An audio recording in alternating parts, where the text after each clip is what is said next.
Yeah.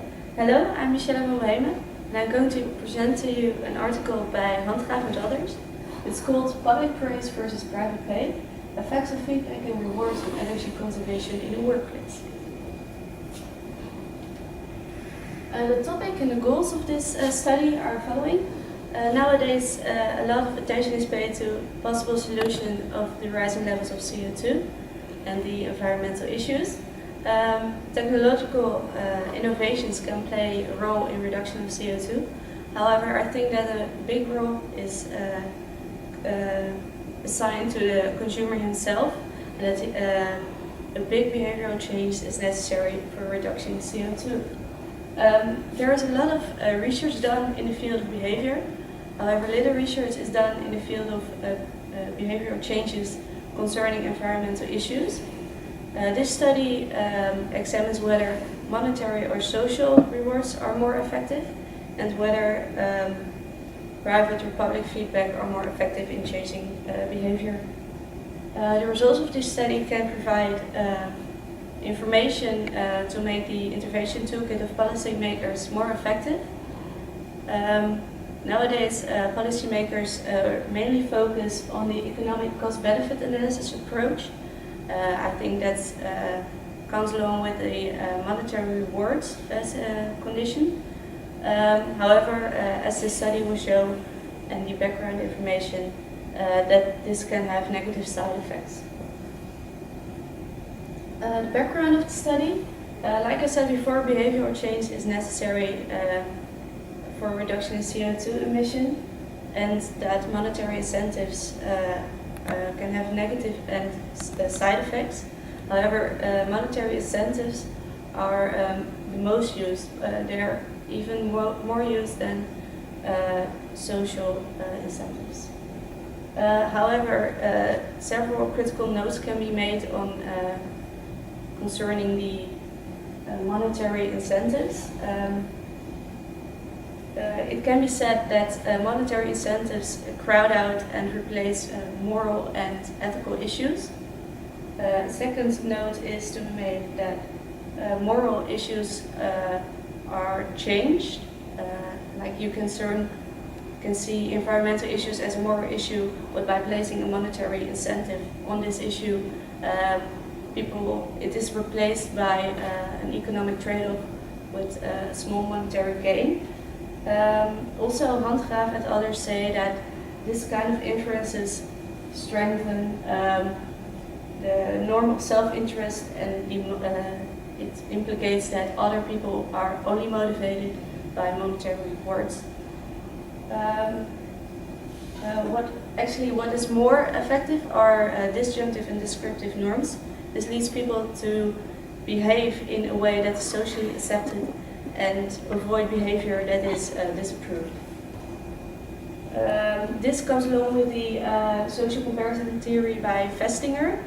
This one states that people have a fundamental desire to evaluate their questions and abilities, and that they strive to have stable, accurate appraisals of themselves. Experiment was done by Schultz. He states that in the case of individual and private feedback, behavioral change leveled off. However, with public feedback, this caused people to maintain their normative behavior. The hypotheses that were tested were social rewards would outperform monetary rewards, and that public feedback would outperform private feedback. Public feedback would be more effective since it activated social norms and would therefore be stronger in behavioral change. The second one is that socially,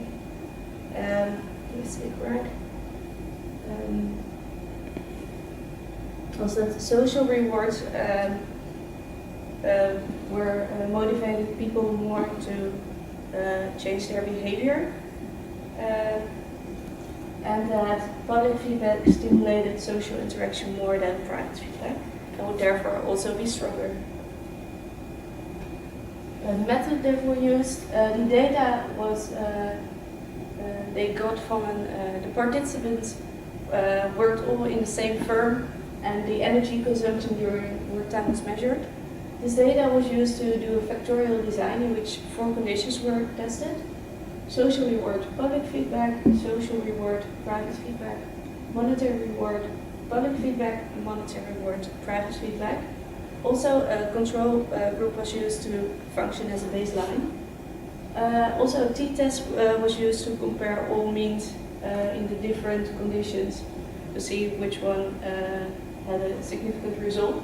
And an online questionnaire was conducted to test social demographic factors, the type of computer, motivation, the positive emotions, and social interaction that came along with the different conditions.